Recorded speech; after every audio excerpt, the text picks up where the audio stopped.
NDA శాసనసభాపక్ష నేతగా చంద్రబాబు ఎన్నికయ్యారు. కూటమి తరఫున గెలిచిన ఎమ్మెల్యేలు విజయవాడ ఏ కన్వెన్షన్లో భేటీ అయ్యారు. టీడీపీ అధినేత చంద్రబాబును శాసనసభాపక్ష నేతగా ఎన్నుకున్నారు. టీడీపీ శాసనసభాపక్ష నేతగా చంద్రబాబును ఎన్నుకున్నట్లు టీడీపీ రాష్ట్ర అధ్యక్షుడు అచ్చెన్నాయుడు ప్రకటించారు. ఇక చంద్రబాబును సీఎం అభ్యర్థిగా పవన్ కళ్యాణ్ ప్రతిపాదించగా 3 పార్టీల ఎమ్మెల్యేలు ఏకగ్రీవంగా ఆమోదం తెలిపారు.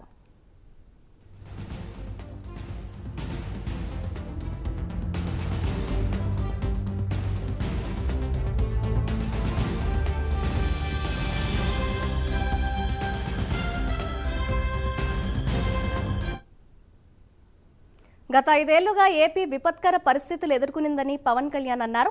ఎన్డీఏ కూటమి ముఖ్యమంత్రి అభ్యర్థిగా చంద్రబాబు పేరును పవన్ ప్రతిపాదించారు. కష్టాల్లో ఉన్న ఏపీని గాడిన పెట్టేందుకు చంద్రబాబు లాంటి అనుభవజ్ఞుడైన నాయకుడు అవసరమని చెప్పారు. ఈ సందర్భంలో చంద్రబాబు భావోద్వేగానికి లోనయ్యారు. అనంతరం చంద్రబాబు పవన్ ఆత్మీయ ఆలింగనం చేసుకున్నారు. అద్భుత మెజార్టీతో 164 స్థానాలను కూటమి దక్కించుకుందని పవన్ తెలిపారు. ఎన్డీఏ కూటమి విజయం దేశం మొత్తానికి స్ఫూర్తినిచ్చిందన్నారు. కూటమి ఎలా ఉండాలో అందరూ కలిసికట్టుగా చూపించామని గుర్తు చేశారు.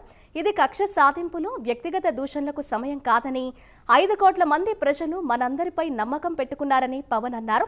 అభివృద్ధిని సమిష్టిగా ముందుకు తీసుకెళ్లాలని పిలుపునిచ్చారు పవన్.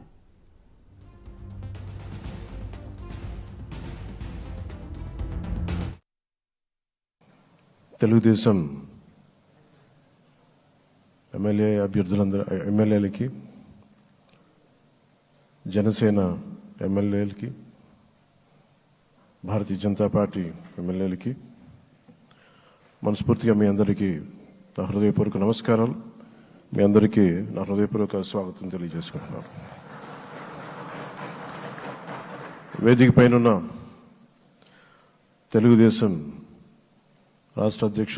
తెలుగుదేశం పార్టీ రాష్ట్ర అధ్యక్షులు శ్రీ అచ్చెన్నాయుడు గారికి,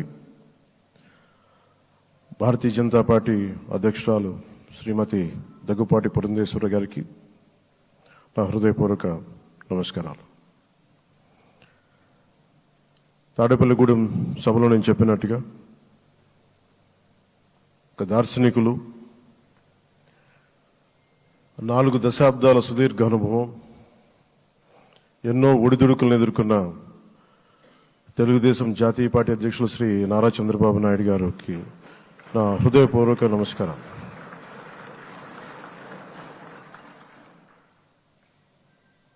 గత దశాబ్ద కాలంలో రాష్ట్ర విభజన జరిగినప్పటి నుంచి ఆంధ్ర రాష్ట్ర ప్రజలు నలిగిపోతున్నారు. గత 5 సంవత్సరాలుగా మరి రాష్ట్రంలోని విపత్కర పరిస్థితులు తెలుసు. మనందరం సమిష్టిగా పోరాటం చేసి కలిసికట్టుగా ఉండి అద్భుతమైన మెజారిటీలతోటి